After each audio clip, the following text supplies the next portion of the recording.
Good morning, students. I'll start with the chapter simulation. It is applied in the real world situations where we cannot represent the problem in mathematical model form because of the complications. Previously, whatever we have done, in that case, we are applying the mathematical models.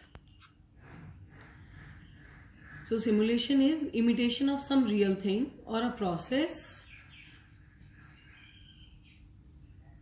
It is going to involve some representation of certain key characteristics or behaviors of selected physical or abstract system.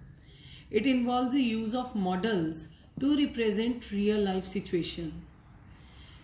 As per Shannon, simulation is the process of designing a model of a real system and conducting experiments with this model for the purpose of understanding the behavior for the operation of the system.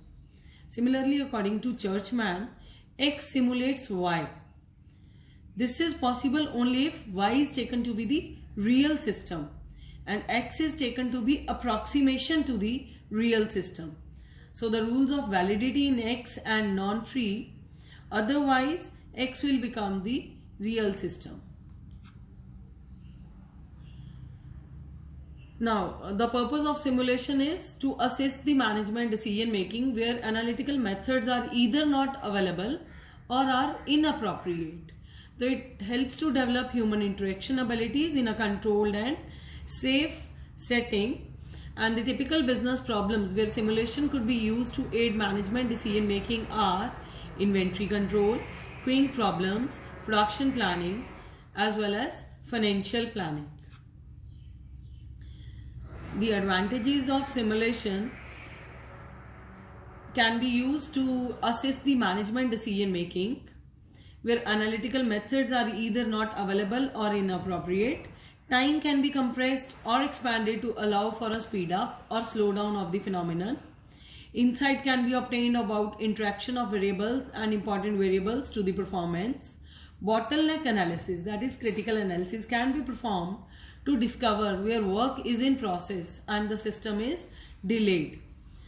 A simulation study can help in understanding how the system operates.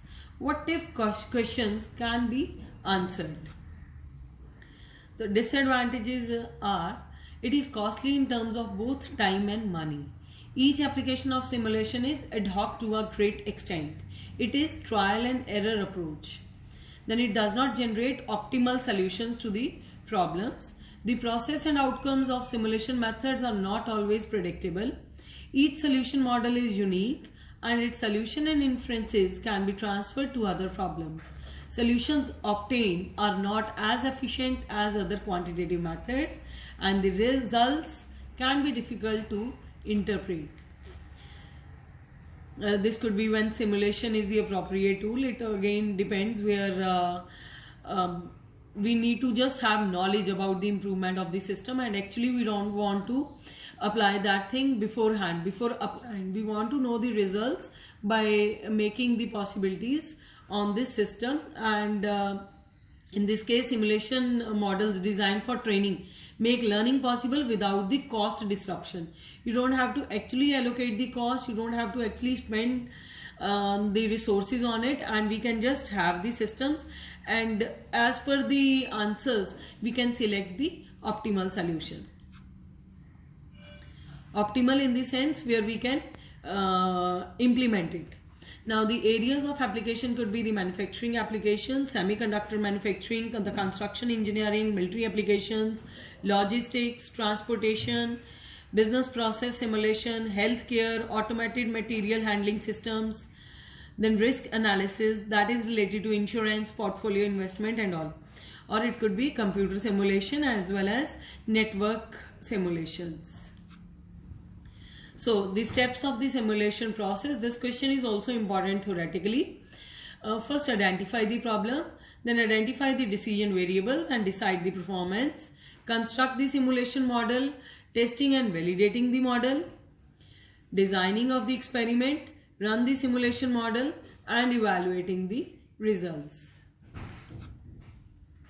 The types of the simulation could be time dependent or time independent simulation. It could be related to corporate and financial simulations as well as visual interactive simulations. This is very important. The Monte Carlo simulation. The principle behind the technique is representative of the given system under analysis by a system. It uses random numbers and requires decision making under uncertainties and where mathematical formulation is impossible. This would be the procedure. Here you require to set up a probability distribution to be analyzed. Then that is to be formulated as cumulative probability distribution.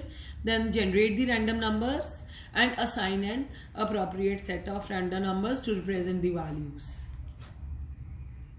Similarly, simulation in this chapter, in the further practical questions, I would be covering simulation and inventory control as well as simulation and financial decision making. This is the sort of the random number table which is given in the book, or you can take it from internet also. The table might not be the same everywhere. So when we are taking random numbers, it is random. Either for the question solving, the random numbers would be given, or you can take randomly from the table as prescribed. In the next video, I would be continuing with the practical portion.